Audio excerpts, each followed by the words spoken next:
All right, if you're dealing with persistent sinus issues and wondering if it's just allergies or something more serious, you're not alone. With the changing seasons, many people struggle to figure out if they need to treat their symptoms at home or visit a doctor. Well, we're on your side tonight breaking down the differences between allergies, viral infections, and bacterial infections, and when it might be time to see a specialist.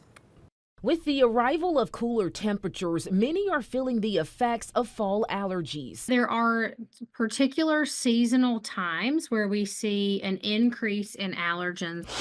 Trees in the spring, grasses in the summer, weeds in the fall. Ragweed, mold, and fungus tend to spike around this time of year, causing a rise in allergy symptoms. But how do you know if it's simply allergies or something more serious? According to Dr. Jessica Grayson with UAB, there are usually key differences between allergies and infections. Symptoms like sneezing, itchy eyes, or congestion, it's likely allergies. An isolated sinus or an isolated side of the sinus is more likely to be a bacterial infection.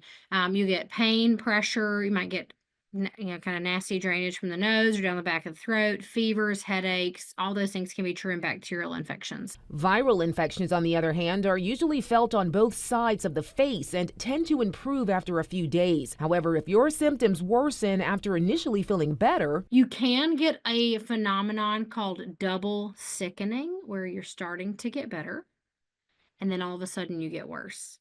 That is typically an indication that you now have a bacterial infection on top of the tail end of a viral infection. Dr. Grayson suggests remedies such as nasal sprays, neti pots, and antihistamines, but she says that not all over-the-counter medications work the same. People respond to them differently, but the truth is that some of that requires just a little bit of trial and error, and you find what works for you. If symptoms worsen or last longer than usual, it could be a sign of a more serious condition, and it's time to consult your doctor.